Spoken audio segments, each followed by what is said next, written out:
So I'm making these next videos about the mystic and realizing that it's a very truth, very doable, very real way to live life, to actually rest in God, to live divinity, to recognize your divinity. Yet I know I looked and searched, read books, talked to people, and went on my own little merry circles trying to find out what that was for me. And I think everyone comes across their ideas and what's right or wrong for them. Even along a spiritual path, you know, what's perceived as spiritual as right or wrong. And even the idea of surrender and even the idea of a group can be very questioned to everybody along their path.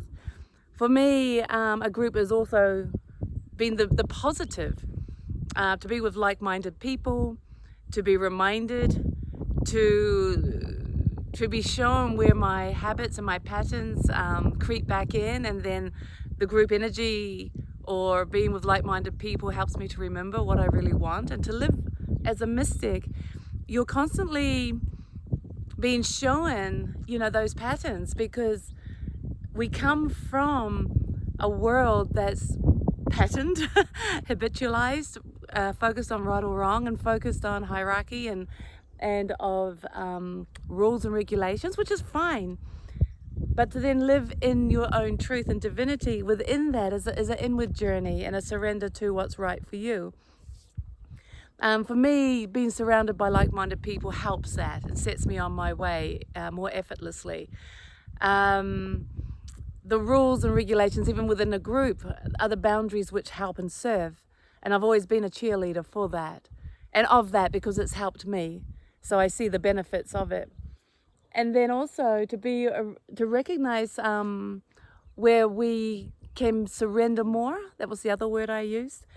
And again, the boundaries in that of the ultimate truth that you are God, that you are realizing the divinity of now, is very tricky when you're constantly thinking, and the idea of right or wrong, or what that means for me, is coming from my limitations. And so the idea of surrender is for growth, and your heart tells you that. It resonates or doesn't resonate, and it's that simple for me.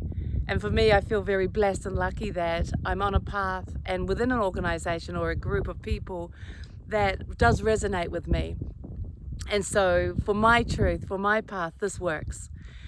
I wish the best of luck for people who don't actually have too much guidance, because there's so much out there, but you pick and choose what's right for you, and then you move in the direction that sings to your own heart. And for me, that the heart is what's always led me. The heart, I'm not very much a knowledgeable person. I don't really care for the ins and outs of meditation. I know it works, and so I do it. The in-depth realizations of why just come to me naturally along my way. I don't need to have super knowledge on all that. I'm a heart person. I move from my heart. I'm led by my heart. And even that can be conceptual if you don't actually know what that means. But to live as a mystic, to live experiencing God, to live as experiencing divinity or the light or whatever that highest force for good is for you. If it's something that sings to your heart, then do whatever you can on a daily practice to move in the direction of living that for you and knowing that, and being around like-minded people that support you. And I'm a huge cheerleader for that.